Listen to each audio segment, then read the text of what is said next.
राजेंद्र यादव की कहानी जहाँ लक्ष्मी कैद है। जरा ठहरिए, ये कहानी विष्णु की पत्नी लक्ष्मी के बारे में नहीं है। लक्ष्मी नाम की एक ऐसी लड़की के बारे में है जो अपनी कैद से छूटना चाहती है, मुक्त होना चाहती है। इन दोनों नामों में ऐसा भ्रम होना स्वाभाविक है, जैसा कि कुछ क्षण के लिए गोविंद को हो गया था। एकदम घबराकर जब गोविंद की आंखें खुली तो वह पसीने से तर था और उसका दिल इतने जोर से धड़क रहा था कि उसे लगा कहीं अचानक उसकी धड़कन बंद ना हो जाए। अंधेरे में उसने 5-6 बार पलकें झपकाई। पहली बार तो उसकी समझ में नहीं आया कि कहाँ है, कैसा है। एकदम दिशा और स्थान का ज्ञान उसे भूल गया। पास के हॉल की घड़ी ने 1 का घंटा बजाया तो उसकी समझ में ना आया कि वह घड़ी कहाँ है, वह स्वयं कहाँ है और घंटा कहाँ बज रहा है। फिर धीरे धीरे उसे ध्यान आया। उसने जल्दी से अपने गले का पसीना पोंछा और उसे लगा उसे दिमाग में फिर वही खटखट गूंज उठी है जो अभी गूंज रही थी। पता नहीं सपने में या सचमुच ही। अचानक गोविंद को ऐसा लगा जैसे किसी ने किवाड़ पर 3-4 बार खटखट की हो और गिड़गिड़ाकर कहा हो, मुझे निकालो, मुझे निकालो, मुझे निकालो। और वह आवाज़ कुछ ऐसे रहस्यमय ढंग से आकर उसकी चेतना को खरोंचने लगी कि वह बौखलाकर उठ पड़ा। सचमुच ही यह किसी की आवाज़ थी या महज उसका भ्रम। फिर उसे धीरे धीरे याद आया कि यह उसका भ्रम ही था और वह लक्ष्मी के बारे में सोचता हुआ ऐसा अभिभूत सोया था कि वह स्वप्न में भी छाई रही। लेकिन वास्तव में यह आवाज़ कैसी विचित्र थी, कैसी साफ थी। उसने कई बार सुना था कि अमुक स्त्री या पुरुष से स्वप्न में आकर कोई कहता है, मुझे निकालो, मुझे निकालो, मुझे निकालो। फिर वह धीरे धीरे स्थान की बात भी बताने लगता है और वहाँ खुदवाने पर कड़ाहे या हांडी में भरे सोने चांदी के सिक्के या माया उसे मिलती है और वह देखते ही देखते माला माल हो जाते हैं। कभी कभी ऐसा भी हुआ है कि किसी अनधिकारी आदमी ने उस द्रव को निकलवाना चाहा तो उसमें कोड़ियाँ या कोयले ही निकले, या उसके कोड़ फूट आया, या फिर घर में कोई मृत्यु हो गई। कहीं इसी तरह धरती के नीचे से उसे कोई लक्ष्मी तो नहीं पुकार रही। और वह बड़ी देर तक सोचता रहा। उसके दिमाग में फिर लक्ष्मी का किस्सा साकार होने लगा। वह एकदम सुन्न मुहाच्छन्न पड़ा रहा। दूर कहीं दूसरे घड़ियाल ने फिर वही 1 का घंटा बजाया। गोविंद से अब रहा नहीं गया। रजाई को चारों तरफ से बंद रखे हुए ही बड़े संभाल कर उसने कोहनी तक हाथ निकाला। लेटे ही लेटे अलमारी के खाने से किताब कॉपियों की बगल से उसने अधजली मोमबत्ती निकाली। वहीं कहीं से खोजकर दिया सलाई निकाली और आधा उठकर, ताकि जाड़े में दूसरा हाथ ना निकालना पड़े, उसने 2-3 बार घिसकर दिया सलाई जलाई।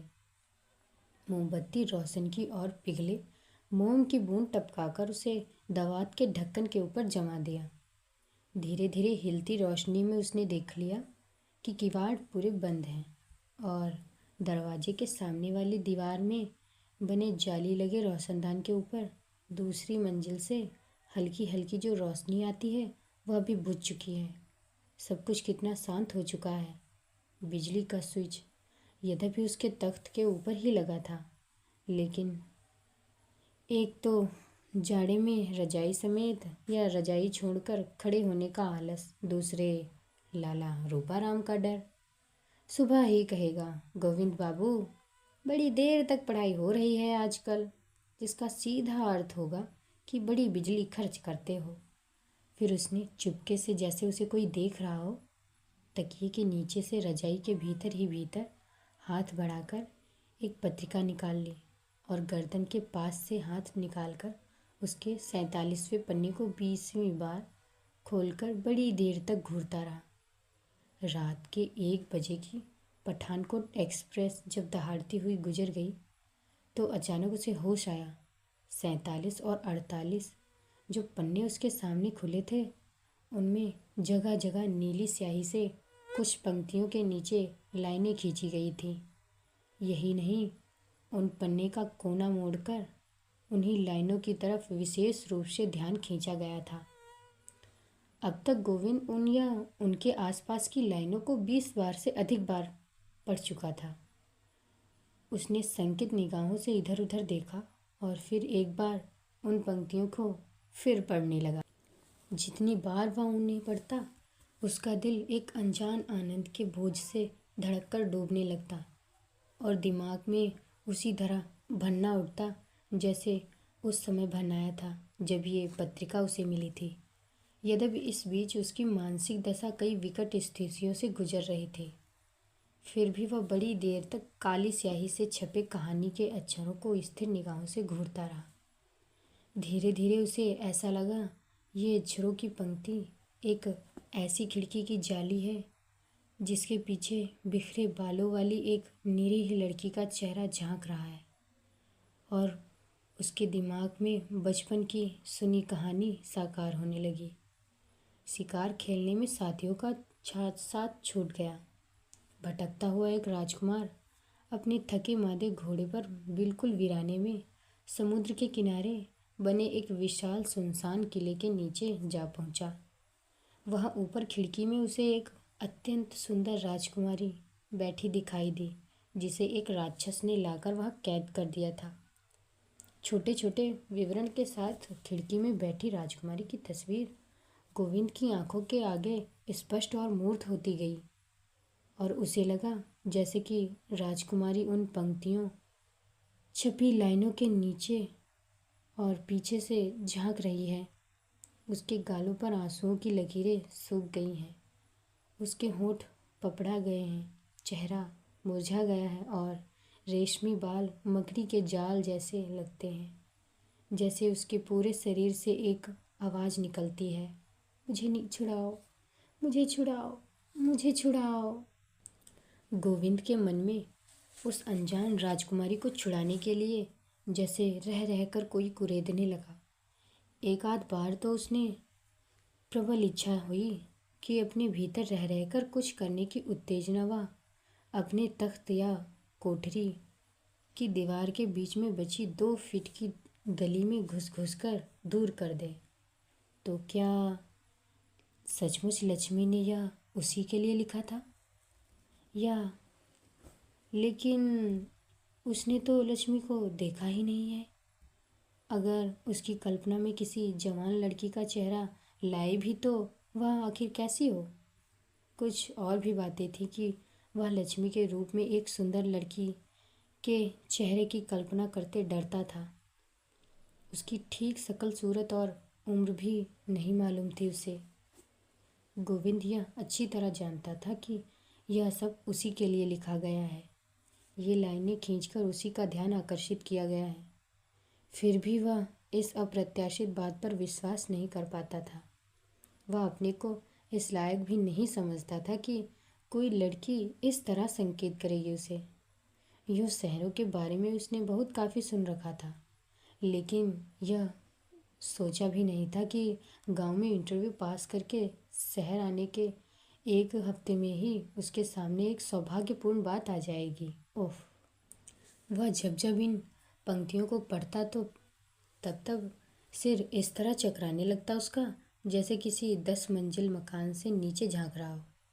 जब उसने पहले पहले ये पंक्तियाँ देखी थी तो इस तरह उछल पड़ा था जैसे हाथ में कोई अंगारा ले लिया हो। बात यह हुई कि वह चक्की वाले हॉल में ईंटों के तख्त जैसे बने चबूतरे पर बड़ी पुरानी काठ की संदूकची के ऊपर लंबा पतला रजिस्टर खोले दिन भर का हिसाब मिला रहा था। तभी लाला रूपाराम का छोटा 9-10 साल का लड़का रामस्वरूप उसके पास आ खड़ा हुआ। यह लड़का एक फटे पुराने से चौस्टर की, जो साफ ही किसी बड़े भाई के चौस्टर के कटवाकर बनवाया गया होगा, जेबों में दोनों हाथों को ठूसे पास खड़ा होकर उसे देखने लगा। गोविंद जब पहले ही दिन आया था और हिसाब कर रहा था, तभी यह लड़का भी आ खड़ा हुआ था। उस दिन लाला रूपाराम भी थे, इसलिए सिर्फ यह दिखाने के लिए कि वह उनके सुपुत्र में भी काफ़ी रुचि रखता है उससे नियमानुसार नाम, उम्र और स्कूल क्लास इत्यादि पूछे थे। नाम रामस्वरूप, उम्र 9 साल, चुंगी प्राइमरी स्कूल में चौथे क्लास में पढ़ता था। फिर तो सुबह शाम गोविंद उसे चौस्टर की छाया से ही जानने लगा। शक्ल देखने की ज़रूरत ही नहीं होती थी। चेस्टर के नीचे नेकर पहने होने के कारण उसकी पतली टांगें खुली रहती थीं और पाँव में बड़े पुराने किरमिच के जूते पहने रहता, जिनकी फटी निकली जीभों को देखकर उसे हमेशा दुम कटे कुत्ते की पूंछ का ध्यान हो जाता था। थोड़ी देर उसका लिखना ताकते रहकर लड़के के चौस्टर के बटनों के कसाव और छाती के बीच में रखी पत्रिका निकालकर उसके सामने रखती और बोला, मुंशी जी, लक्ष्मी जी ने कहा है हमें कुछ और दीजिए पढ़ने के लिए। अच्छा, कल देंगे, मन ही मन भन्नाकर उसने कहा। यहाँ आकर उसे जो मुंशी जी का नया खिताब मिला है, उसे सुनकर उसकी आत्मा खाक हो जाती है। मुंशी नाम के साथ जो एक कान पर कलम लगाए, गोल मैली टोपी, पुराना कोट पहने, मुड़े तुड़े आदमी की तस्वीर सामने आती है। उसे 20-22 साल का युवक गोविंद कैसे संभाले? लाला रूपाराम उसी के गांव के हैं। शायद उसके पिता के साथ 2-3 जमात पढ़े भी थे। शहर आते ही आत्मनिर्भर होकर पढ़ाई चला सकने के लिए किसी ट्यूशन इत्यादि या छोटे पार्ट टाइम काम के लिए लाला रूपाराम से भी वह मिला तो उन्होंने अत्यंत उत्साह से उसके मृत बाप को याद करके कहा, भैया तुम तो अपने ही बच्चे हो, ज़रा हमारी चक्की का हिसाब किताब घंटे आध घंटे देख लिया करो और मज़े में चक्की के पास जो कोठरी है उसमें पड़े रहो, अपने पढ़ो, आटे की तो यहाँ कमी नहीं है। और अत्यंत कृतज्ञता से गदगद होकर वह उनकी कोठरी में आ गया। पहली रात हिसाब लिखने का ढंग समझते हुए लाला रूपाराम मोतिया बिंद वाले चश्मे के मोटे मोटे कांचों के पीछे से मोर पंछी के चंदोवे सी दिखती आँखों में और मोटे होठों से मुस्कुराते हुए उसका सम्मान बढ़ाने को मुंशी जी कह बैठे तो वह चौंक पड़ा। लेकिन उसने निश्चय कर लिया कि यहाँ जम जाने के बाद वह विनम्रता से इस शब्द का विरोध करेगा। रामस्वरूप से मुंशी जी नाम सुनकर उसकी भौवें तन गईं, इसलिए उसने उपेक्षा से वह उत्तर दिया था, कल ज़रूर दे दीजिएगा। रामस्वरूप ने फिर अनुरोध किया। हाँ भाई, ज़रूर दे देंगे, उसने दांत पीसकर कहा, लेकिन चुप ही रहा। वह अक्सर लक्ष्मी का नाम सुनता था।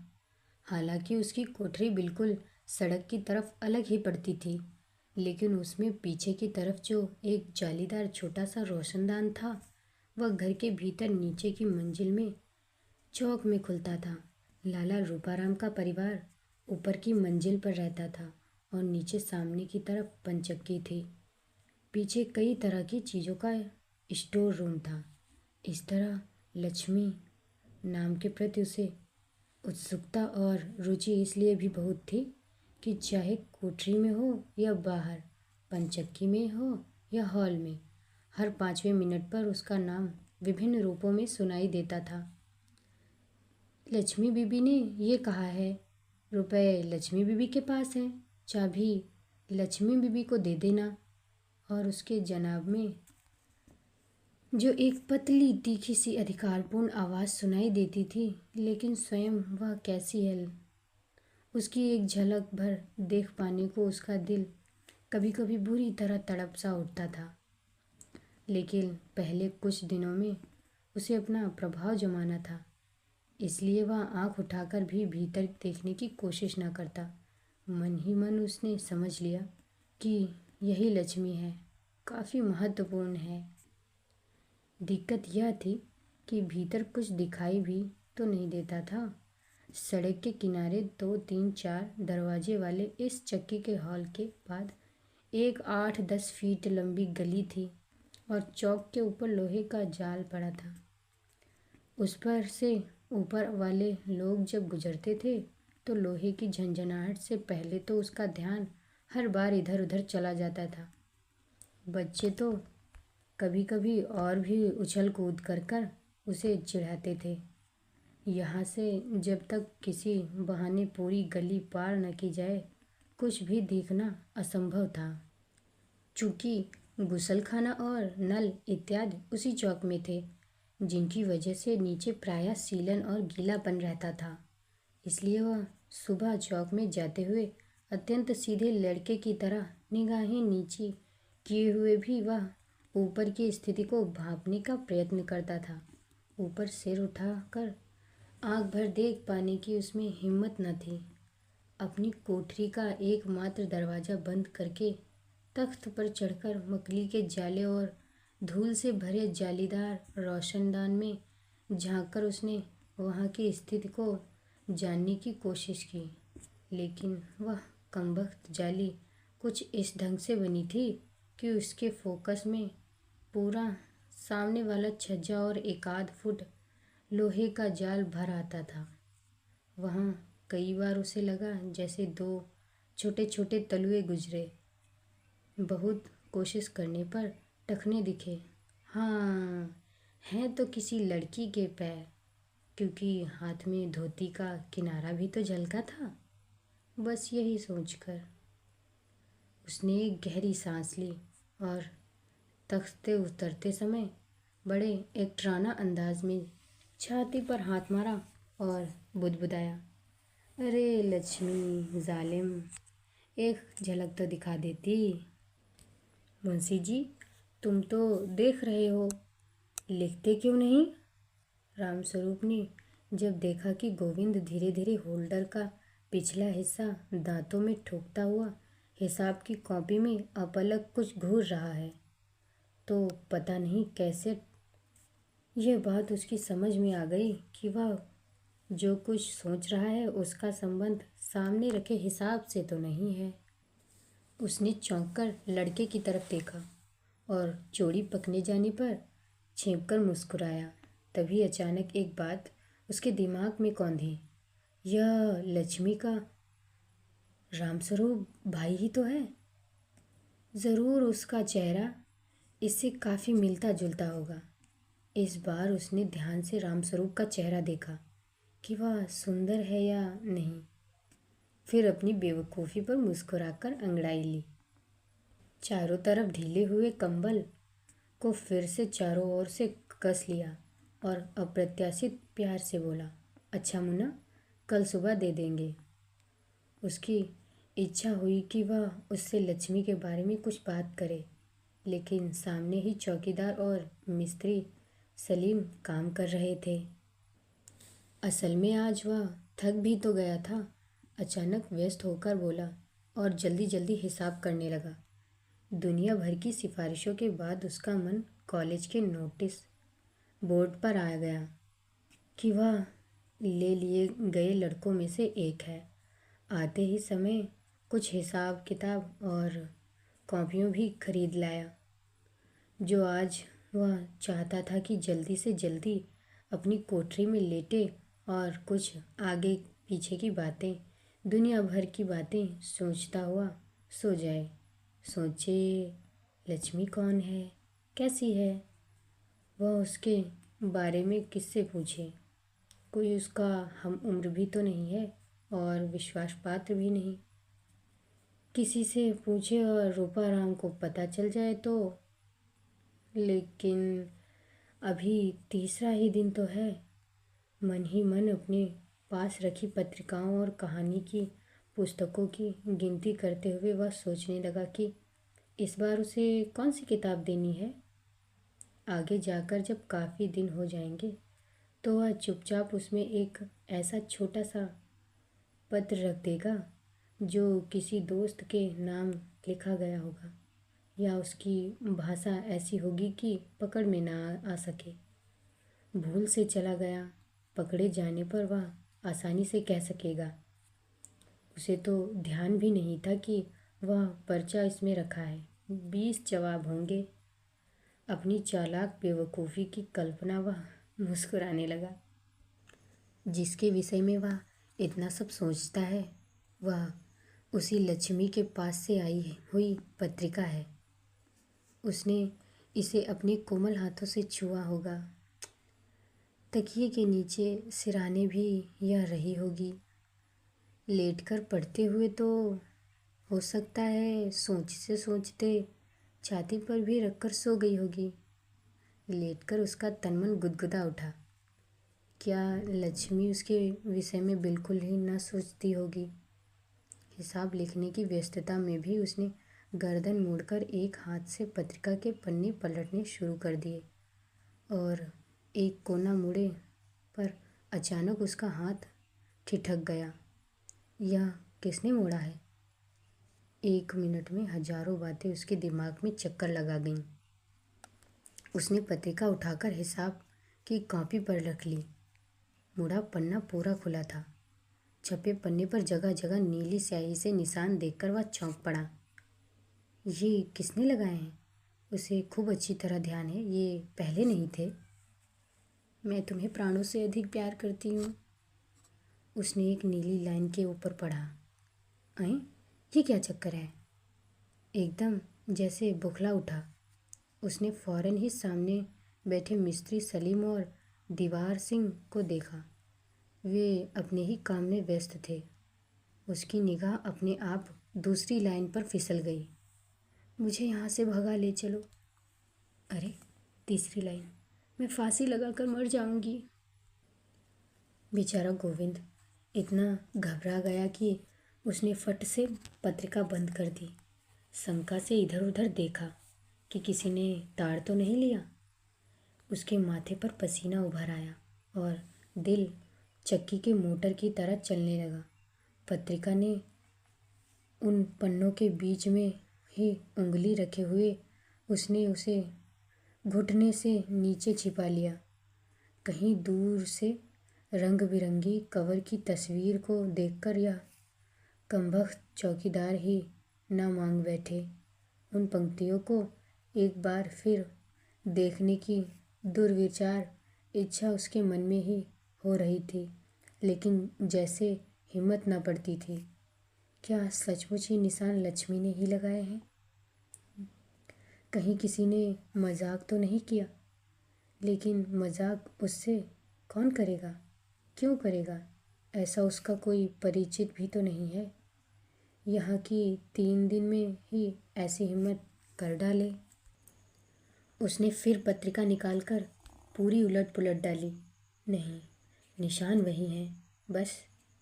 वह उन तीनों लाइनों को फिर एक साथ पढ़ गया और उसे ऐसा लगा जैसे उसके दिमाग में हवाई जहाज भरना उठा हो। गोविंद का दिमाग चकरा गया था, दिल धड़क रहा था और जो हिसाब वह लिख रहा था वह तो जैसे एकदम भूल गया। उसने कलम के पीछे हिस्से से कान के ऊपर खुजलाया, खूब आंखें गड़ाकर जमा और खर्च के कानों को देखने की कोशिश की, लेकिन बस नस नस में सन सन करती हुई कोई चीज़ दौड़ी जाती थी। उसे लगा उसका दिल फट जाएगा और आतिशबाजी के अनार की तरह दिमाग फट जाएगा। अब वह किससे पूछे ये सब निशान किसने लगाए हैं? क्या सचमुच लक्ष्मी ने? इस मधुर सत्य पर विश्वास नहीं होता कि ऐसा भी हो सकता है। मैं चाहे तो उसे ना देख पाया हूँ, उसने तो ज़रूर ही मुझे देख लिया होगा। अरे, ये लड़कियाँ भी बड़ी तेज़ होती हैं। गोविंद की इच्छा हुई अगर उसी क्षण शीशा मिल जाए उसे, तो वह लक्ष्मी की आंखों से एक बार अपने को देखे, कैसा लगता है। लेकिन ये लक्ष्मी कौन है? विधवा, कुमारी, विवाहिता या परित्यक्ता? क्या? कितनी बड़ी है? कैसी है? उसकी नस नस में एक प्रबल मरोड़ सी उठने लगी कि वह अभी उठे और दौड़कर भीतर के आंगन की सीढ़ियों से धड़ाधड़ चढ़ता हुआ ऊपर जा पहुँचे, जहाँ लक्ष्मी जिस कमरे में बैठी हो उसके दोनों कंधों को झकझोर कर पूछे, लक्ष्मी, लक्ष्मी, ये तुमने क्या लिखा है? तुम नहीं जानती लक्ष्मी, मैं कितना अभागा हूँ। मैं कतई इस सौभाग्य के लायक नहीं हूँ। और सचमुच इस तरह अप्रत्याशित सौभाग्य से गोविंद का हृदय इस तरह पसीज उठा कि उसकी आंखों से आंसू आ गए। डोरी से लटकते हुए बल्ब को अपलक देखता हुआ वह अपने अतीत और भविष्य की गहराइयों से उतरता चला गया। फिर उसने धीरे से अपनी कोरों में भरे आंसुओं को उंगली पर लेकर इस तरह झटक दिया जैसे देवता पर चंदन चढ़ा रहा हो। उसका ढीला पड़ा हाथ अब भी पत्रिका के पन्ने को पकड़े था। एक बार फिर उन पंक्तियों को देखा। मान लो लक्ष्मी उसके साथ भाग जाए, कहाँ जाएंगे वे लोग, कैसे रहेंगे, उसकी पढ़ाई का क्या होगा, बाद में पकड़ लिए गए तो। लेकिन आखिर यह लक्ष्मी कौन है? लक्ष्मी के बारे में प्रश्नों का एक झुंड उसके दिमाग पर टूट पड़ा, जैसे शिकारी कुत्तों का बाड़ा खोल दिया गया हो या उनके एक के बाद एक सिर पर कोड़े कोई हथौड़े चोटें कर रहा हो। बड़ी विनम्रता और क्रूरता से, जैसे छत पर अचानक गिर पड़ने वाले आदमी के सामने सारी दुनिया एक झटके के साथ एक क्षण में चक्कर लगा जाती है, उसी तरह उसके सामने सैकड़ों हजारों चीज़ें एक साथ चमककर गायब हो गई। ईंटों के ऊंचे चौकोर तख्तनुमा चबूतरे पर पुरानी छोटी सी संगीतकी के आगे बैठा गोविंद हिसाब लिख रहा था, और अभी हिसाब ना मिलने के कारण जो कच्चे पुर्जे इधर उधर बिखरे थे वे सब यूं ही बिखरे रहे। उसने खुले लेज़र रजिस्टर पर दोनों कोहनियाँ टिका दी और हथेलियों से आगे बंद कर ली। दोनों आँखों को हाथों से अपनी बंद कर लिया। कनपटी के पास की नसें चटक रही थीं। ऐसा तो कभी देखा सुना नहीं, सिनेमा उपन्यासों में भी नहीं देखा पड़ा। सचमुच इन निशानों का क्या मतलब है? क्या लक्ष्मी ने ही ये लाइनें खींची हैं? हो सकता है किसी बच्चे ने ही खींच दी हों। इसी संभावना से गोविंद चौंक कर फिर पन्ना खोला। नहीं, बच्चा क्या सिर्फ इन्हीं लाइनों के नीचे निशान लगाता है? और लकीरें इतनी सीधी नहीं कि किसी बच्चे को ही तो नहीं सकती। किसी ने उसे व्यर्थ परेशान करने को तो निशान नहीं लगा दिए। हो सकता है वह लक्ष्मी बहुत चुहलबाज हो और ज़रा छकाने को उसी ने ये सब किया हो। यद्यपि गोविंद इस तरह आंखें बंद किए सोच रहा था, लेकिन उसे मन ही मन डर था कि मिस्त्री और दरबान उसे देखकर कुछ समझ न जाएं। सबसे बड़ा डर उसे लाला रूपाराम का था। अभी रुई भरी सकल पारों वाली सिलाई की मैली सी पूरी बाहों की मिर्जई पहने और उस पर मैली चीकट युगों पुरानी अंडी लपेटे धीरे धीरे हाँफते हुए बेंत टेकते बड़े कष्ट से सीढ़ियाँ उतरकर वे आएंगे। अचानक बेंत की खटखट से चौंक कर उसने जो आंखों के आगे से हाथ हटाए तो देखा सचमुच ही लाला रूपाराम चले आ रहे हैं। अरे कमबख्त, याद करते ही पहुंच गया। बैठे हुए देख तो नहीं लिया? उसने झट पत्रिका को घुटनों के नीचे और भी सरका लिया और सामने फैले पुर्जों पर आंखें टिकाकर व्यस्त हो उठा। मिस्त्री और चौकीदार की खुसुर फुसुर बंद हो गई। गली सी पार करके लाला रूपाराम ने प्रवेश किया। मोटे मोटे शीशों के पीछे से उनकी आंखें बड़ी होकर भयंकर दिखती थीं। आँखों और पलकों का रंग मिलकर ऐसा दिखाई देता था जैसे पीछे मोरपंख के चंदावे लगे हों। सिर पर रुई भरा कनटोपा था। उसके कानों को ढकने वो मोटर के स्मडाइजर्स जैसे कोने अब ऊपर मुड़े थे और पौराणिक राक्षसों के सांगों और सिंहों का दृश्य उपस्थित कर रहे थे। चेहरा उनका झुर्रियों से भरा हुआ था और चश्मे का फ्रेम नाक के ऊपर से टूट गया था। उसे उन्होंने डोरा लपेटकर मजबूत कर रखा था। दांत उनके निकले थे और शायद ढीले भी थे, क्योंकि उन्हें वे हमेशा इस तरह मुंह चला चलाकर पीछे सरकाए रखते थे जैसे च्युइंगम चबा रहे हों। च्युइंगम चबाते लाला रूपाराम। गोविंद को उनके इस मुंह चलाने और मुंह से निकलती तरह तरह की आवाज़ों से बड़ी उबकाई सी आती थी, और जब वे उससे बात करते तो वह प्रयत्न करके अपना ध्यान उस ओर से हटाए रखता। लाला रूपाराम की गर्दन हमेशा इस तरह हिलती रहती जैसे खिलौने वाले बुढ़े की गर्दन का स्प्रिंग ढीला हो गया हो। घुटनों तक की मैची कुचैली धोती और मिलिट्री के कबाड़िया बाजार से खरीद कर लाए गए मोजे पर बांधने की पट्टियाँ, जो शायद उन्हें कठिया के दर्द से बचाती थीं। बिना फीते के खीसे निपोड़ते फटे पुराने बूट उन्हें देखकर हमेशा गोविंद को लगता था कि इस आदमी का अंत समय निकट आ गया है। जब लाला रूपाराम पास आ गए तो उसने सम्मान से चेहरे पर चिकनाई वाली मुस्कान लाकर उनकी ओर देखते हुए स्वागत किया। ईंटों के चबूतरे पर लगभग 200 स्याही के दाग और छेद वाली दरी पर रामस्वरूप के उससे सटकर खड़े होने से एक मोटी सी सिकुड़न पड़ गई थी। उसके हाथ से ठीक करके उसने कहा, लाला जी यहाँ बैठिए। लाला जी ने हाफते हुए बिना बोले ही इशारा कर दिया कि नहीं, वे ठीक हैं, और वे टीन की कुर्सी पर ही उसकी ओर मुंह करके बैठ गए और हाफते रहे। असल में उन्हें सांस की बीमारी थी और वे हमेशा प्यासे कुत्ते की तरह हाफते रहते थे। उनके वहाँ आ बैठने से एक बार तो गोविंद काँप उठा।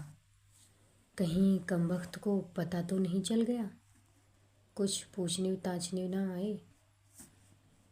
हालांकि लाला रूपाराम इस समय खा पीकर एक बार चक्कर जरूर लगाते थे, लेकिन उसे विश्वास हो गया कि हो ना हो बुढ़ा ताड़ गया है।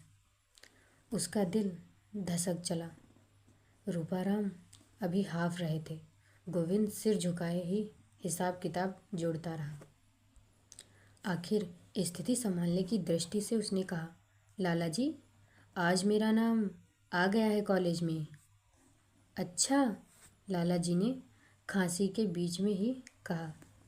वह एक हाथ में डंडे को धरती पर टेके थे, दूसरे हाथ में कलाई तक गोमुखी बंधी थी, जिसके भीतर उंगलियां चला चला कर वह माला घुसा के रहे थे, और उनका वह हाथ टोंगा सा लग रहा था। वातावरण का बोझ बढ़ता ही चला गया कि एक घटना हो गई। उन्होंने सांस इकट्ठी करके कुछ बोलने का मुंह खोला था कि भीतर आंगन का टट्टर लोहे का जाल भयंकर रूप से झनझना उठा, जैसे कोई बहुत ही भारी चीज़ ऊपर से फेंक दी गई हो, और फिर जोर से बजती हुई खनखनाती कलकी जैसे चीज़ें नीचे आ गिरी हों।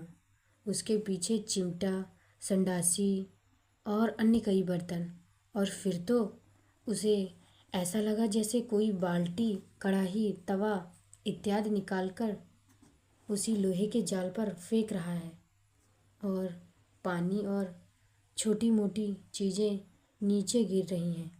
उसके साथ कुछ ऐसा कोहलम और कोहराम भीतर सुनाई दिया जैसे आग लग गई हो। गोविंद झटक कर सीधा हो गया। कहीं सचमुच आग वाग तो नहीं लग गई? उसने प्रश्नसूचक दृष्टि से चौंक कर लाला की तरफ देखा, और वह आश्चर्य से अवाक रह गया। लाला परेशान जरूर दिखाई देता था, लेकिन कोई भयंकर घटना हो गई है और उसे दौड़कर जाना चाहिए, ऐसी कोई बात उसके चेहरे पर नहीं थी। मिस्त्री और चौकीदार दोनों बड़े दबे व्यंग से एक दूसरे की ओर देखते, मुस्कुराते लाला की ओर निगाहें फेंक रहे थे। किसी को भी कोई खास चिंता नहीं थी। भीतर कोलाहल बढ़ रहा था, चीज़ें फेंक रही थी और उसी लोहे के जाल की घड़बड़ाहट और घनघनाहट झंझनाहट गूंजती रही बड़ी देर तक। आखिर यह क्या हो रहा है? उत्तेजना से उसकी पसलियां तड़कने को आईं। वह लाला के यह पूछने ही वाला था कि क्या है, तभी बड़े कष्ट के साथ लकड़ी पर सारा जोर देकर वह उठ खड़ा हुआ और घिसता सा जहाँ से आया खिसक गया, जहाँ से आया था उसी गली में चला गया। जाते हुए पलटकर धीरे से उसने किवाड़ बंद कर लिए। मिस्त्री और चौकीदार ने मुक्त होकर बदन ढीला किया, एक दूसरे की ओर मुस्कुराकर देखा, खखारा और फिर एक बार खुलकर मुस्कुराए। लाला का पीछा करती गोविंद की निगाहें अब उन लोगों की ओर मुड़ गई थीं और जब उससे नहीं रहा गया तो वह खड़ा हो गया। मुर्गे के पंखों की तरह कंबल को बाहों से फटकार कर उसने लपेटा और उस पत्रिका को देखता हुआ चबूतरे से नीचे उतर आया। थोड़ी देर यूं ही असमंजस में खड़ा रहा, फिर उस गलियारे के दरवाजे तक गया कि कुछ दिखाई सुनाई दे। कोलाहल में 4-5 आवाज़ें तक एक साथ किवाड़ की दरार से घुटी घुटी सुनाई दी और उसने सबसे तेज आवाज़ वही थी जिसे उसने लक्ष्मी की आवाज़ समझ रखा था। हे भगवान, क्या हो गया? कोई कहीं से गिर पड़ा? आग लग गई? सांप बिच्छू ने काट लिया? लेकिन जिस तरह से लोग बैठे देख रहे थे उससे तो ऐसा लगता था कि जैसे कोई खास बात नहीं है। यह कमबख्त किवाड़ क्यों बंद कर दिया गया? इस वक्त लोहे के जाल पर इस तरह धमाधम बज रहा था जैसे उस पर कोई तांडव कर रहा हो। उस ऊंची चीखती महीने आवाज़ में वह नारी कंठ, जिसे वह लक्ष्मी की आवाज़ समझता था, इतनी तेज और ज़ोर से बोल रहा था कि लाख कोशिश करने पर भी वह कुछ नहीं समझ सका। परेशान क्यों हो रहे हो बाबू? चौकीदार की आवाज़ सुनकर वह एकदम सीधा खड़ा हो गया। मुस्कुराता हुआ वह कह रहा था, आज चंडी चेत रही हैं। उसकी इस बात पर मिस्त्री हंसा। गोविंद की बुरी तरह हालत हो गई। वह झुंझला उठा। कोई इतनी बड़ी बात घटना हो रही है और ये बदमाश इस तरह मज़ा लूट रहे हैं। फिर भी अत्यंत चिंतित और उत्सुक सा उधर मुड़ा रहा। इस बड़े कमरे या छोटे हॉल में हर चीज़ पर आटे का महीन पाउडर छाया हुआ था। एक जोर आटे में नहाई चक्की काले पत्थर के बने हाथ की तरह चुपचाप खड़ी थी और उसका पिसे आटे को संभालने वाला खिलाफ हाथी की सूंड की तरह लटका था। उसी की सीध में दूसरी दीवार के नीचे मोटर लगी थी, जहाँ से एक चौड़ा पट्टा चक्की को चलाता था। इतने हिस्से में सुरक्षा के लिए एक रेलिंग को दिया गया था। सामने को दीवार में चिपके लंबे चौड़े लाला चौकोर तख्ते पर एक खोपड़ी और 2 हड्डियों को क्रॉस के नीचे खतरा और डेंजर लिखे थे। उसके चबूतरे की बगल की ही छत पर जाती जंजीर में एक बड़ी लोहे की तराजू कथाकली से मुद्रा में एक बाँह ऊंची किए लटकी थी, क्योंकि दूसरे पल्ले पर मन से लेकर छटाक तक के बाँटों का ढेर लगा हुआ था। यद्यपि लाला रूपाराम अक्सर चौकीदार को डांटते रहते थे कि इसे उतार कर रख दिया कर, लेकिन किसी किसी दिन आधी रात तक चक्की चलती और दुकान दफ्तर वाले तो सुबह 5 बजे से ही आने लगते। उस समय बर्फ़ जैसी ठंडी तराजू को छूना और टांगना दीवार सिंह को अधिक पसंद नहीं था। वह उसे यह कहकर टाल देता था कि लड़ाई में सुबह ही सुबह काफ़ी ठंडी बंदूकें लेकर मार्च और परेड कर लिया। अब क्या ज़िंदगी भर ठंडा लोहा ही छूना उसकी किस्मत में बंधा है, इसलिए वह उसे टंगी ही रहने देता। हालांकि ठीक बीच में होने के कारण वह जब भी दरवाज़ा खोलने उठता तो खुद ही उससे टकराता, उछलता और रात के एकांत में फौजी गालियों का स्वागत भाषण करता। पुराना कैलेंडर एक और पिसाई के लिए भरे अन्न या पिसे आटे के बारे में कनस्तर, पोटलियाँ और पलस्तर, ऊपर चढ़कर अन्न डालने का मजबूत सा टोल। इस समय दोनों टांगें जिनमें कालीदार और कीलदार फुट बूट डटे हुए थे, धरती पर फैलाए चौकीदार मजे में खट की पाटी पर झुका बैठा हो अपना पूरा और पुराना पहली लड़ाई के सिपाहीनेपन की याद। ग्रेट कोट चारों ओर से लपेटे शान से बीड़ी धोंक रहा था और धीरे धीरे सामने बैठे मिस्त्री सलीम से बातें करता जा रहा था। उसके और मिस्त्री के बीच में एक बरोसी चल रही थी। जब कभी ध्यान आ जाता तो पास रखी कोयले लकड़ी कुछ डाल देता और कभी कभी अत्यंत निष्प्रहरता से हाथ या पांव उस दिशा में बढ़ाकर गर्मी सोखता। सलीम सिर झुकाए गर्म पानी की बाल्टी में ट्यूब डुबाकर डुबाकर उनके पंक्चर देखने में व्यस्त था। उसके पास और आसपास 10-12 काले लाल ट्यूब, रबर की कतरनें, कैंची, पेंच, प्लास, सॉल्यूशन, चमड़े की पेटी और एक और टायर लटके 10-12 साइकिल की पहियों का ढेर था। अपने इस सामान से उसने आधे से ज़्यादा कमरा घेर लिया था। जब गोविंद उसके पास आया तो वह सिर झुकाए ही हंसता हुआ ट्यूब के पंक्चर को पकड़कर कान के लगी कोपोइंग पेंसिल को थूक से गीला कर चुके रहे। हालांकि ट्यूब पानी से भीगा था और सामने पानी भरी बाल्टी भी रखी थी। निशान लगाता हुआ जवाब दे रहा था, यह कहाँ जमादार साहब ने। फिर एक बाह जो तिरछी करके बोला, लाला कुछ नामा ढीला करे तो उसकी लड़की पर जिनका साया है उसका इलाज तो हम अपने मौलवी बदरुद्दीन साहब से मिनटों में करवा देंगे। गोविंद का माथा ठनका। लाला की किसी लड़की पर क्या कोई देवी भी आती है? उसे अपने गांव की एक ब्राह्मणी विधवा तारा का एकदम ध्यान हो आया। उसे भी जब देवी आती थी तो घर के बर्तन उठा उठाकर फेंकती थी और सारा बदन ऐंठने लगता था, मुंह से झाग निकलने लगता था, गर्दन मरोड़ खाने लगती थी, आंखें और चीज़ें बाहर निकलने लगती थी। कौन लड़की है लाला की? लक्ष्मी तो नहीं? भगवान करे लक्ष्मी ना हो। उसका दिल आशंका से डूबने सा लगा।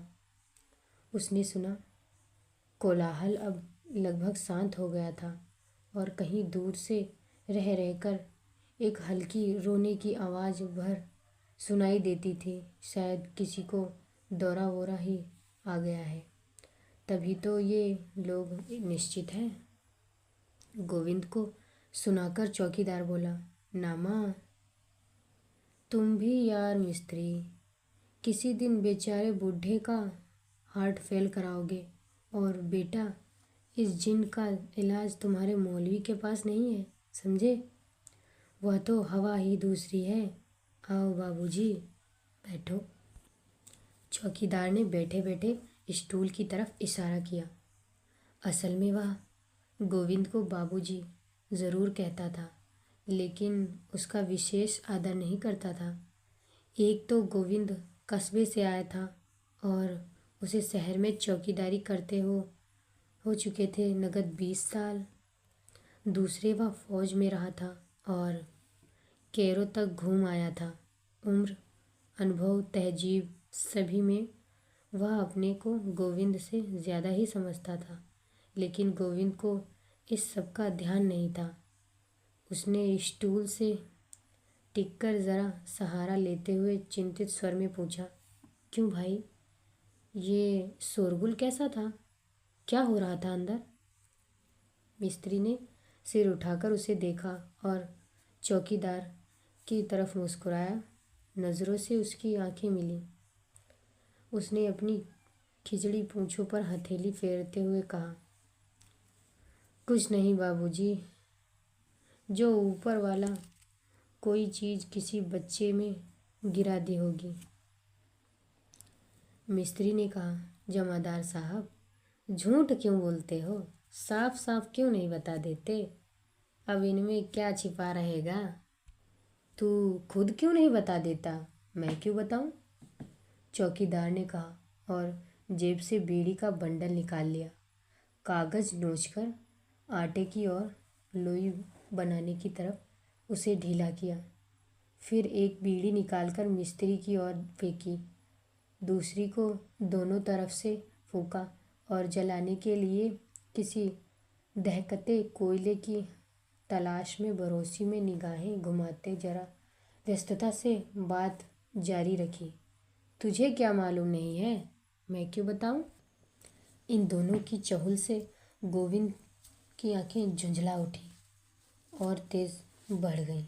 उसे लगा ज़रूर ही दाल में कुछ काला है जिसे ये लोग टाल रहे हैं।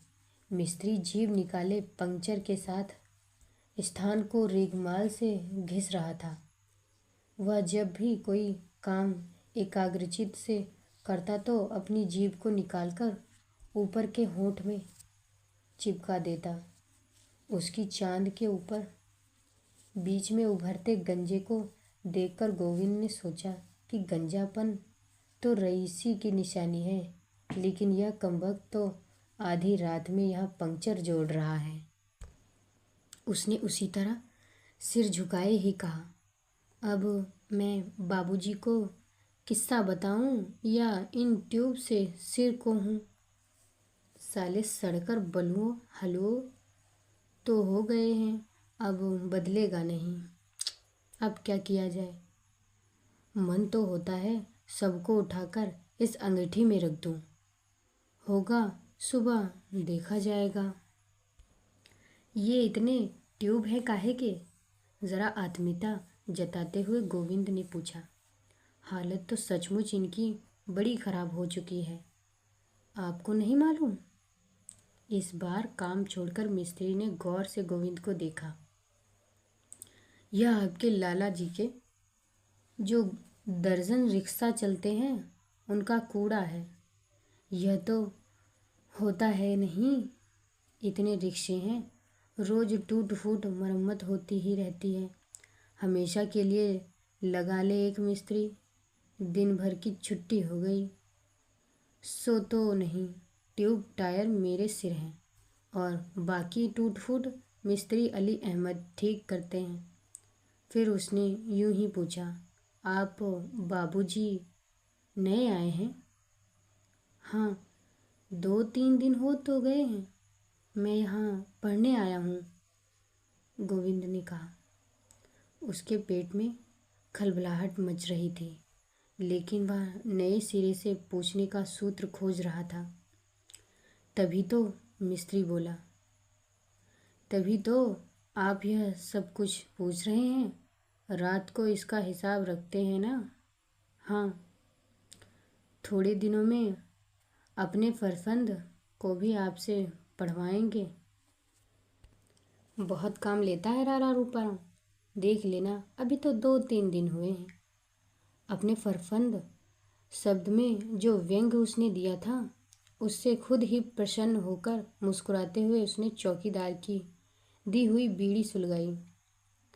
अबे, उन्हें यह सब क्या बताता है? वे तो उसके गांव के ही हैं ना, उन्हें सब मालूम ही है, चौकीदार बोला। नहीं, सच मुझे कुछ नहीं मालूम है, गोविंद ने ज़रा आश्वासन के स्वर में कहा। इन लाला के तो पिता ही यहाँ चले आए थे ना, सो हम लोगों को कुछ भी नहीं मालूम। बताइए क्या बात है? गोविंद ने आदरपूर्वक ज़रा खुशनुमा लहजे में पूछा। शायद उसकी जिज्ञासु व्याकुलता से प्रभावित होकर ही मिस्त्री बोला, अजी कुछ नहीं, लाला की बड़ी लड़की जो है उसे मिर्गी का दौरा आता है। कोई कहता है उसे हिस्टीरिया है, पर हमारा तो कहा है कि बाबूजी दौरा वोरा नहीं, उस पर किसी आसिफ का साया है। उस बेचारी को तो कुछ होश ही नहीं रहता। विधवा है, जल्दी से बताकर काटकर गोविंद धक धक करते दिल से पूछ बैठा, हाय लक्ष्मी ही ना हो। इस बार पुनः दोनों की निगाहों का आपस में टकराकर मुस्कुराना उससे छिपा ना रहा। बीड़ी के लंबे कश के धुएं को लेकर इस बार चौकीदार जबरदस्ती गंभीर बनकर बोला, अजी इसने उसकी शादी ही कहाँ की है?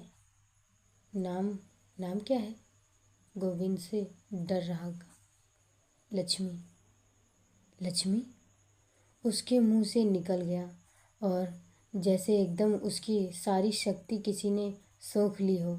जिज्ञासा और उत्तेजना से तना शरीर अचानक ढीला पड़ गया। चौकीदार इस बार अत्यंत ही रहस्यमय ढंग से हंसा, जैसे कह रहा हो, अच्छा तुम भी जानते हो। गोविंद के मन में स्वाभाविक प्रश्न उठा, उसकी उम्र क्या है? लेकिन चौकीदार ने पूछा, तो सचमुच बाबूजी आप इनके घर के बारे में कुछ भी नहीं जानते? नहीं भाई, मैंने बताया तो, मैं इनके बारे में कुछ भी नहीं जानता, कतई भी नहीं। एक तरह आत्मसमर्पण के भाव से गोविंद बोला। लेकिन लक्ष्मी का किस्सा तो सारे शहर में मशहूर है। चौकीदार बोला, आप शायद नए आए हैं, यही वजह है। फिर मिस्त्री की ओर देखकर बोला, क्यों मिस्त्री साहब, तो बाबूजी को किस्सा बता ही दिया जाए। अरे लो, ये भी कोई पूछने की बात है? इसमें छिपाना क्या है? यहाँ रहेंगे तो कभी न कभी जान ही जाएंगे। अच्छा तो फिर सुन ही लो यार, तुम भी क्या कहोगे, क्या याद करोगे हमें? चौकीदार ने आनंद से आकर कहना शुरू किया, आप शायद जानते हैं, ये हमारा लाला शहर का मशहूर कंजूस और मशहूर रईस है। लाला नुमाइश लामूहाला, जो कंजूस होगा वो रईस तो होगा ही। मिस्त्री बोला, नहीं मिस्त्री साहब, पूरा किस्सा सुनना हो तो बीच में मत टोको। चौकीदार इस हस्तक्षेप में नाराज हो गया। अच्छा अच्छा सुनाओ। मिस्त्री बुड्ढों की तरह मुस्कुराया। इसकी यह चक्की है ना, सहलोगों में इस पर हजारों मन पिसता है, जानते हो, हजारों मन आटा। वैसे भी 200-250 मन तो कम से कम पिसता ही रोज है। अफसरों और क्लर्कों को कुछ खिला पिलाकर लड़ाई के ज़माने में इसे मिलिट्री से कुछ ठेके मिल ही जाते थे। आप जानो, मिलिट्री का ठेका तो जिसके पास आया सो बना।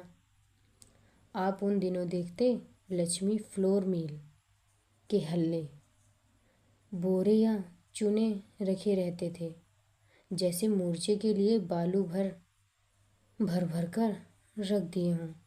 इससे इतने खूब रुपये पीटा, मिलिट्री के गेहूं बेच दिए, औने पौने भाव और रद्दी सस्ते वाले खरीद कर कोटा पूरा किया, उसमें खड़िया मिला दी, पिसाई के उल्टे पिल्टे सीधे साधे पैसे से इनसे मारी ही। ब्लैक 400 बीसी चोरी, क्या क्या इसने नहीं किया। इसके अलावा एक बड़ी साबुन की फैक्ट्री और एक काफ़ी बड़ा जूतों का कारखाना भी इसका है, उसे इसके बेटे संभालते हैं। 25-30 रिक्शे और 5 मोटर ट्रक चलाते हैं। शायद गांव में भी काफ़ी ज़मीन इसने ले रखी है। एक काम है साले का, इतना तो हमें पता है, बाकी इसकी असली आमदनी तो कोई भी नहीं जानता। कुछ ना कुछ करता ही रहता है, भगवान ही जाने। रात दिन किसी न किसी तिकड़म में लगा ही रहता है। करोड़ों का आसामी है। और सबसे ताज्जुब की बात यह है कि सब सिर्फ इसी 25-26 साल में जमा की हुई रकम है। चौकीदार दिलावर मिलिट्री में रह आने के कारण खूब बातूनी था और मोर्चे के अपने अफसरों के किस्सों का, अपनी बहादुरी के कारनामों को खूब नमक मिर्च लगाकर इतनी बार सुना चुका था कि उसे कहानी सुनाने का मुहावरा हो गया था। हर बात के उतार चढ़ाव के साथ उसकी आंखें और चेहरे की भौहें बदलती रहती थीं, जैसे मानो वह खुद क्रियाएं कर रहा है। उसकी बातें और रुचि से सुनते हुए भी गोविंद के मन में एक बात टकराई। लक्ष्मी को दौरे आते हैं? कहीं ऐसा तो नहीं कि उसने जो यह निशान भेजे हैं यह भी दौरे की दशा में ही लगाए हों और उनका कोई विशेष गहरा अर्थ ना हो? इस बात से सचमुच उसे बड़ी निराशा हुई। फिर भी उसने ऊपर से आश्चर्य प्रकट करके पूछा, सिर्फ 25-26 साल? नई बीड़ी जलाते हुए चौकीदार ने जोर से सिर हिलाया। गोविंद ने सोचा, और लक्ष्मी की उम्र क्या होगी? और कंजूसी की तो हद आपने देख ही ली होगी। बुढ़ा हो गया है, सांस का रोग हो गया है, सारा बदन कांपता है, लेकिन 1 पैसे का भी फायदा देखेगा तो 10 मील धूप में हांफता हुआ पैदल जाएगा। क्या मजाल जो सवारी कर ले। गर्मी आई तो पूरा शरीर नंगा, कमर में धोती, आधी पहने आधी बदन में लपेटे। जाड़ा हुआ तो यही ड्रेस, बस इसी में पिछले 10 साल से तो मैं देख रहा हूँ।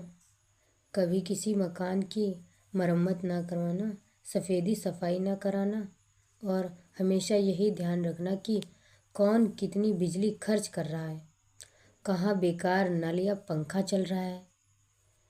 लड़का है सो उसे मुफ्त के चुंगी के स्कूल में डाल दिया। लड़की घर में बैठा रखी है, एक एक पैसे के लिए घंटे रिक्शा वालों ट्रक वालों से लड़ता है। बहसें करना और चक्की वालों की नाक में दम रखना, उन्हें दिन रात यह सिखाना कि किस चालाकी से आटा बचाया जा सकता है।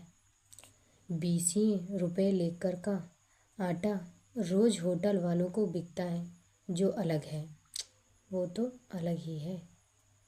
जिस दिन से चक्की खुली है, घर के लिए तो आटा बाजार से आया ही नहीं। आप विश्वास मानिए, कम से कम 12-15 हज़ार की आमदनी होगी इसकी बुढ़े की। लेकिन सूरत देखिए, मक्खियाँ भिनभिनाती रहती हैं। किसी आने जाने वाले के लिए एक कुर्सी तक नहीं, पान सुपारी तो दूर की बात है। कौन कह देगा कि यह पैसे वाला है? यह उम्र होने आई, सुबह से शाम तक बस पैसे के पीछे, हाय हाय पैसा। दुनिया किसी और काम से इसे मतलब ही नहीं है। सभा हो, सोसाइटी हो, हड़ताल हो, छुट्टी हो, कुछ भी हो, लेकिन लाला रूपाराम अपनी ही धुन में मस्त। नौकरों को कम से कम देना पड़े इसलिए खुद ही उनके काम को देखता है। मुझसे तो कुछ इसलिए नहीं कहता कि मुझ पर थोड़ा विश्वास है, दूसरे मेरी ज़रूरत सबसे बड़ी है, लेकिन बाकी हर नौकर रोता है इसके नाम को। और मज़ा यह है कि सब जानते हैं कि झक्की है, पक्की है, फकीर जैसा दिखता है, लेकिन है रईस। कोई इसकी बात को ध्यान से सुनता नहीं। बाद में सब इसका नुकसान करते हैं। आसपास के सभी हंसते और गालियाँ देते हैं। बच्चे कितने हैं? चौकीदार को इन बेकार की बातों में बहकते देखकर गोविंद ने सवाल किया। उसी बात पर आता हूँ, चौकीदार इत्मीनान से बोला। सच बाबूजी, मैं यह देख देख कर हैरान हूँ कि इस उम्र तक इसने यह दौलत जुटाई कैसे। अब इसका यह कमबख्त क्या करेगा? लोग जमा करते हैं बैठकर भोगे, लेकिन यह राक्षस तो जमा करने ही लगा है। इसे जमा करने के लिए और जमा करने ही ऐसी हाय हाय रही है कि दौलत किस लिए जमा की जाती है यह भूल ही गया है। इस बात को यह बेचारा बिल्कुल भूल गया है। फिर बड़े चिंतित और दार्शनिक मूड में दिलावर ने आग वाली राख को देखते हुए कहा, इस उम्र तक तो इसे जोड़ने की ऐसी हवस है, अब इसका यह भोग कब करेगा। सचमुच बाबूजी, जब कभी मैं सोचता हूँ तो बेचारे पर बड़ी दया आती है। देखो, आज की तारीख तक यह बेचारा भाग दौड़ लू धूप की चिंता छोड़कर जमा कर रहा है। एक पाई उसमें से खा नहीं सकता जैसे किसी दूसरे का हो। अब मान लीजिए कल यह मर जाता है तो यह सब किसके लिए जमा किया गया है। बेचारे के साथ कैसी लाचारी है, मर मर कर जी जी कर नौकर की तरह जमा किए जा रहा है।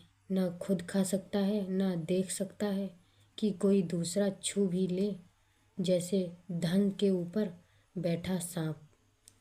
खुद उसे खा नहीं सकता, खाने तो खैर देगा ही नहीं। उसकी रखवाली करना और जोड़ना। और लाला रूपाराम के प्रति दया से अभिभूत होकर चौकीदार ने एक गहरी सांस ली। फिर दूसरे ही क्षण दांत किटकिटाता हुआ बोला, और कभी कभी मन ही मन होता है, छुरा लेकर साले की छाती पर चला दूं और मुरब्बे के आम की तरह खो दूं। अपने पेट में जो इसने इतना धन भर रखा है उसकी एक एक पाई उगलवा लूं, चाहे खुद ना खाए लेकिन जिसे अपने बच्चों को भी खिला पिला नहीं सकता, उस धन का क्या होगा। इसके बच्चे कितने हैं। इस बार फिर गोविंद अधीर हो गया। असल में वह चाहता है कि दार्शनिक उद्गारों और जोड़कर वह जल्दी से जल्दी मूल विषय पर आ जाए। लक्ष्मी के विषय में बताए। वर्णन में बह जाने की अपनी कमज़ोरी पर चौकीदार मुस्कुराया और बोला, इसके बच्चे 4 हैं। बीवी मर गई, बाकी किसी नातेदार की रिश्तेदार को झांकने नहीं देता।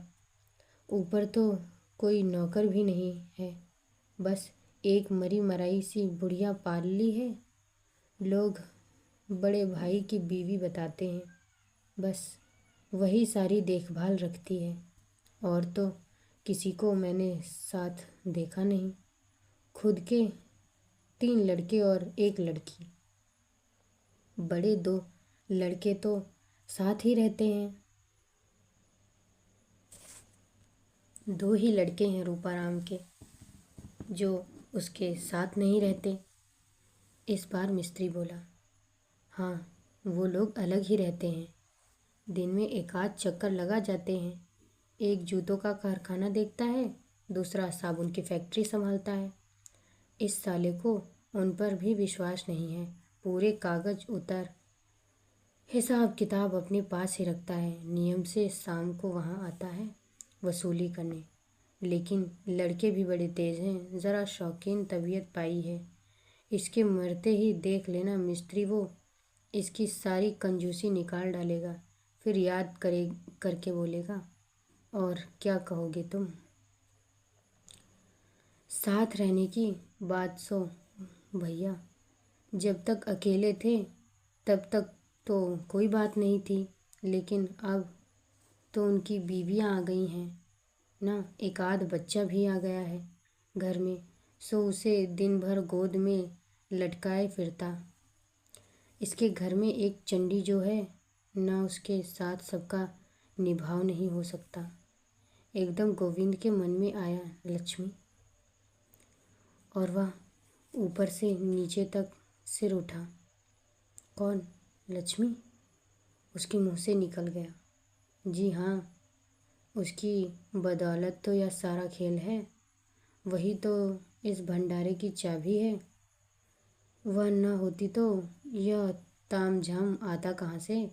उसने तो इसके दिन ही पलट दिए, नहीं तो था क्या इसके पास। इस बार यह बात चौकीदार ने ऐसे लटके ही कही, जैसे किसी रहस्य की चाबी दे दी रही हो। कैसे भाई, कैसे? गोविंद ने पूछा। उसका दिमाग चकरा गया। यह क्या विरोधाभास है? एक पल को उसके दिमाग में आया, कहीं यह रुपया कमाने के लिए तो लक्ष्मी का उपयोग नहीं करता? राक्षस, चांडाल! उसकी व्याकुलता पर चौकीदार फिर मुस्कुराया और बोला, साहब, बाप तो इसका ऐसा रईस था भी नहीं, फिर भी वह कच्ची गृहस्थी छोड़कर मर गया था। ज़्यादा से ज़्यादा 1000 रुपया दोनों भाइयों के पल्ले पड़ा होगा। शादियों दोनों की हो चुकी थी।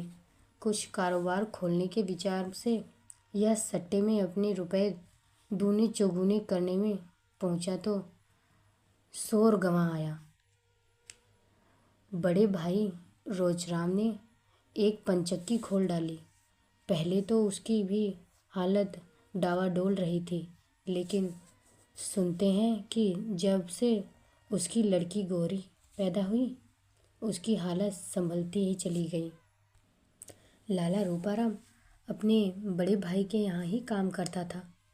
मियाँ बीबी वहीं पड़े रहते। ऐसा कुछ उस लड़की का पांव आया कि लाला रोचूराम सचमुच के लाला हो गए। इन दोनों के बड़े बूढ़ों का कहना था कि लड़की उनके खानदान में भगवान होती है। अब तो अपना लाला कभी इस ओझा के पास जाता, कभी पीर के पास जाता, कभी इसकी सांदाज करता, कभी उसका संपर्क करता। दिन रात बस यही की है, हे भगवान मेरी लड़की हो। और पता नहीं कैसे भगवान ने सुन ली इसकी और लड़की ही आई। आप विश्वास नहीं करेंगे, फिर तो सचमुच ही रूपाराम के नक्शे बदलने लगे। पता नहीं गड़ा हुआ मिला या छप्पर फाड़ कर मिला, लाला रूपाराम के सितारे फिर गए। इसे विश्वास होने लगा कि यह सब बेटी की कृपा है और वास्तव में यह कोई देवी है। इसने उसका नाम लक्ष्मी रखा और साहब, कहना पड़ेगा कि लक्ष्मी सचमुच लक्ष्मी ही बनकर आई थी और है भी बेचारी लक्ष्मी।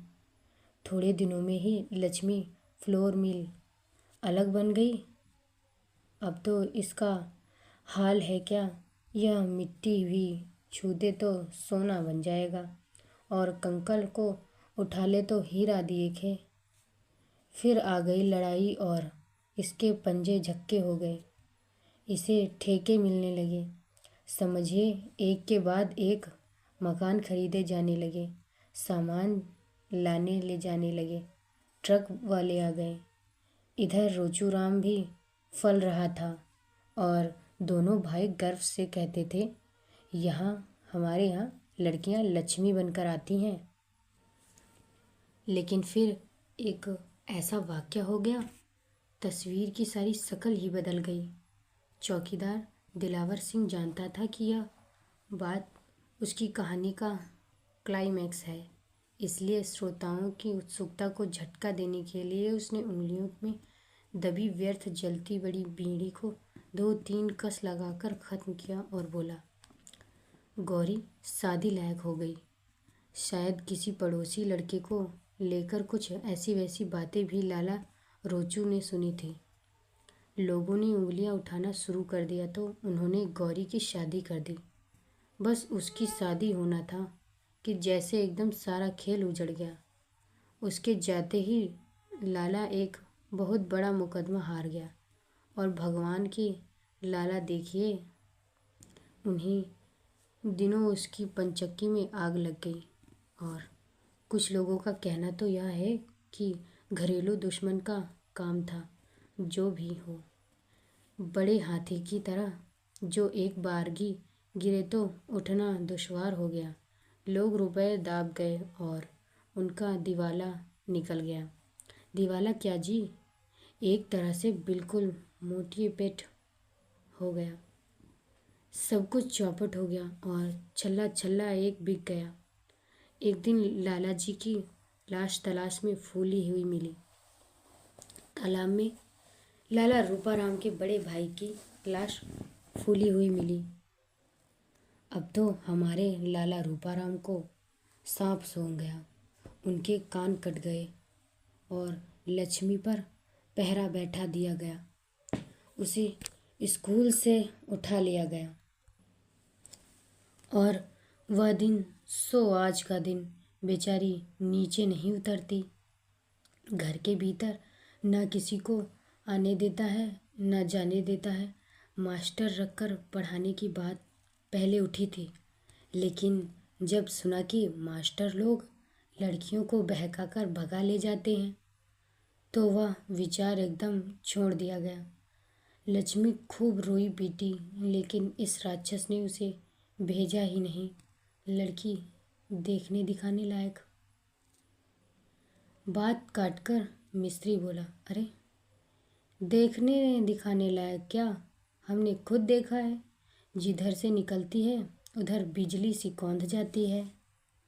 सो मैं एक है, लक्ष्मी को जो देखता है वो देखता ही रह जाता है।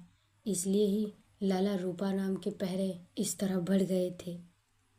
उसकी बात का विरोध ना करके अर्थात स्वीकार करके चौकीदार बोला, स्कूल में भी सुनते हैं, बड़ी तारीफ थी, लेकिन सबकी साले ने रेड़ कर दी।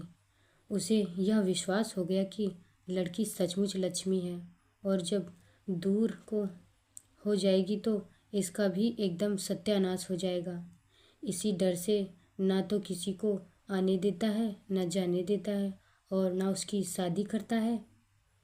उसकी हर बात मानता है, पूरी तरह उसकी इज्जत करता है, उसकी हर जिद पूरी करता है, लेकिन निकलने नहीं देता।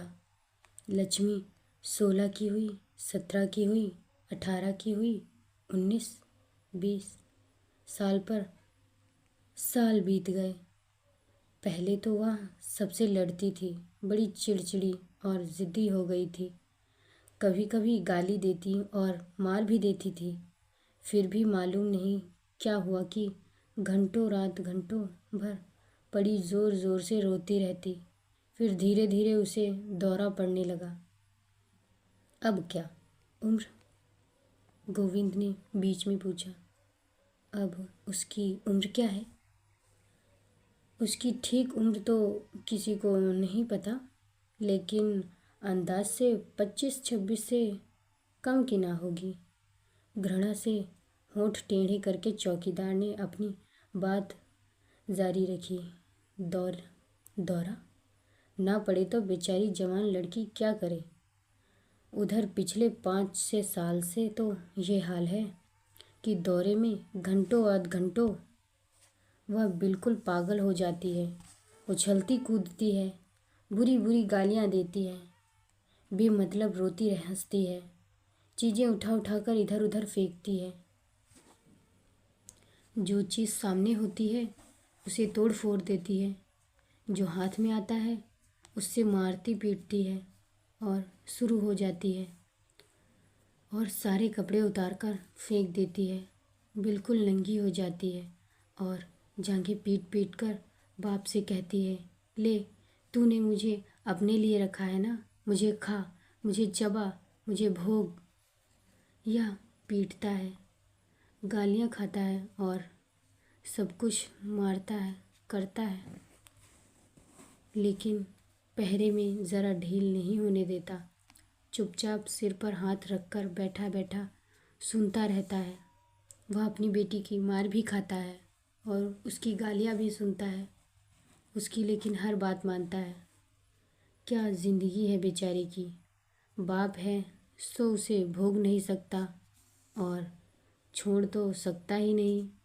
मेरी तो उम्र नहीं है, वरना कभी मन होता है ले जाऊं, जो होगा सो देखा जाएगा। और एक तीखी व्यथा से मुस्कुराता चौकीदार देर तक आग को घूरता रहता। फिर धीरे से होंठ चबाकर इसकी बोटी बोटी गर्म लोहे से दागी जाए और फिर टिकती बांधकर गोली से उड़ा दिया जाए। गोविंद का भी दिल भारी हो आया था। उसने देखा बूढ़े चौकीदार की गीली आंखों में सामने की बरोसी की धुंधली आग की परछाई झलमला रही है। आधी रात को अपनी कोठरी में लेटे लक्ष्मी के बारे में सोचते हुए मोमबत्ती की रोशनी में उसकी सारी बातों का एक एक चित्र गोविंद की आंखों को आगे आ गया, आंखों के आगे साकार हो आया। और फिर उसने अंधकार की प्राचीरें से घिरी गर्म गर्म आंसू बहाती मोमबत्ती को धुंधली रोशनी में रेखांकित पंक्तियां पढ़ी। मैं तुमसे प्राणों से भी अधिक प्यार करती हूँ। मुझे यहाँ से भगा ले चलो, मैं फांसी लगाकर मर जाऊंगी। गोविंद के मन में अपने आप एक सवाल उठा, क्या मैं ही पहला आदमी हूँ जो इस पुकार को सुनकर ऐसा व्याकुल हो उठा हूँ, या औरों ने भी इस आवाज़ को सुना है और सुनकर अनसुना कर दिया है? और क्या सचमुच जवान लड़की की आवाज़ को सुनकर अनसुना किया जा सकता?